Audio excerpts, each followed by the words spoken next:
Oh, we're good? All right. Good evening. Once again, this is a informative speech that I'm going to give to you today about how psychologists can help adolescents within a church, without a church, from inner city to suburbia. Psychologists can help young adolescents throughout the teenage years. Now, I thought I'd start off this speech with a little bit of a joke. A psychologist is walking down Hawaiian Beach and he stumbles upon a bottle. He kicks it up and a genie pops out. The genie says, "Hey, I'll grant you one wish." The psychologist scoffs and says, "I'd like you to build a bridge from here all the way out to California." And the genie says, "Even with all my power and all my might, there's no way I could get enough concrete to build a bridge." And the genie then says, "Do you have another wish?" The psychologist sits back and thinks, "Yes, I'd like to fully understand my clients. I want to understand their pain, their suffering, their anger, why they're depressed, why they're anxious. I want to fully understand them so I can help them better understand the value of life." The genie looks down and says, "So, would you like 2 lanes or 4 lanes?" And what I mean by that is it's very hard to understand an adolescent or just really anybody because everyone is so diverse within a diverse world. Now, if it's tough for the psychologist, you can imagine how tough it would be for a normal person. So what I'd like to do is I'd like to dive in and show you how a psychologist can really, or a Christian psychologist can help young adolescents through their teenage years. Now, psychologists can understand the development of the lifespan through the adolescent years, and what I mean by that is adolescents develop reasoning power. So I'm sure since all of you are adults, you probably heard at one time or another the saying of, "Mom and Dad, you don't know what it's like to be in love," or "Mom and Dad, you don't know what it's like to go through a breakup." A psychologist can kind of break down those barriers and be like, and show that everyone's really going through what they have, and even though you're diverse and unique in your own situation, we've all been there on an emotional basis as to how you're feeling. And of course, the psychologist can break that down and kind of give them a new viewpoint on how they're really viewing their current situation. Now, also, we dive into the doing the moral thing. With an adolescent, they like soak up like a sponge. All the people are around them, and they kind of get different views and different roles they have in their own life, and they kind of take the best of both worlds into a melting pot and kind of form their own identity within that. Now, what a psychologist can do with that is you can put the adolescent within an environment or an area where it would be beneficial to their future.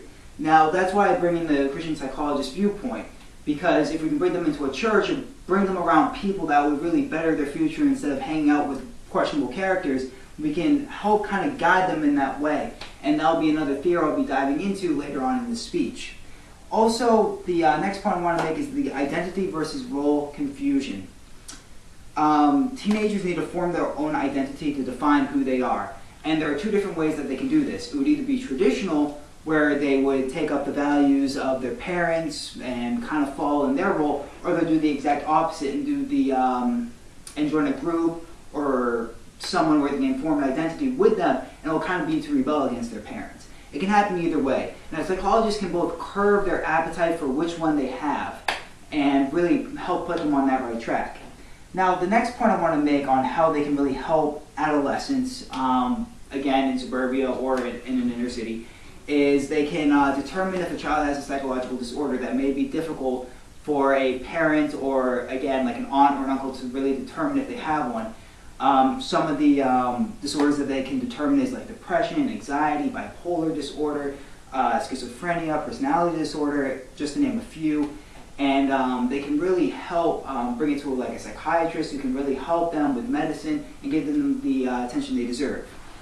Now, the last point I would like to make, and probably the most important, is they understand social psychology. Now, the social psychology is probably the most important when it comes to understanding the adolescent, because this is where we bring in what influences them. It comes all the way down from environment to nature versus nurture, and it comes down to the people they associate with. Whether it be adults, whether it be kids their own age, everything really affects them.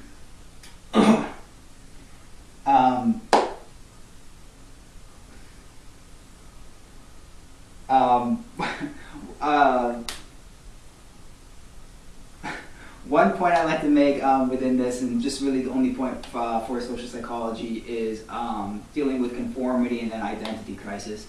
a child will conform, and it's really dangerous, especially when you're dealing with something that may be dangerous to the child, whether it be physical, emotional, or spiritual damage. Whether it be psychological, physical, or spiritual damage, the adolescent will tend to go off and conform to the group if it means acceptance or anything like that. The other thing I would like to mention is the foot in the door phenomena, which kind of goes along with the conformity, which is if an adolescent will do something small for you, they tend to do something larger in the next step, which could be very dangerous, but can also be very good, especially when you want them to be involved with, like, say, a church group or church ministry, and they do it for like an hour or so. That is the foot in the door they need to really go in and really experience the entire thing. Now, what I want to make sure, because I'm pretty sure I did a very terrible job introducing what this informative speech is really about, I just want to show how a Christian psychologist can really help adolescents within inner city or suburbia and help them, how do I say, kind of curve how they grow up and to bring them into a environment that would be beneficial towards their future. All the stuff I mentioned is just some of the things psychologists can bring to the table and how they can work within a church or within a group like the YMCA and kind of help kids kind of further and brighten their future. I'd like to bring a quote from Mr. McMahon, a professor at George Fox University, where he says that at his job he likes to think that he brings hope and grace to children that come into his office every day. And and another quote from him is, "When I sit with a client in pain, I often have the sense that I am doing something Jesus would care about. He spent much of his ministry as a healer, and I think he must be pleased to see many Christians devoting themselves to emotional healing." So that's one thing that I really, really liked about that quote, is that he does talk about how, when Jesus said, let the children come to me, how a psychologist really kind of helps children determine their future and can really help them through the pains and struggles of just being, in life. So that is my informative speech, and I hope you all enjoyed it.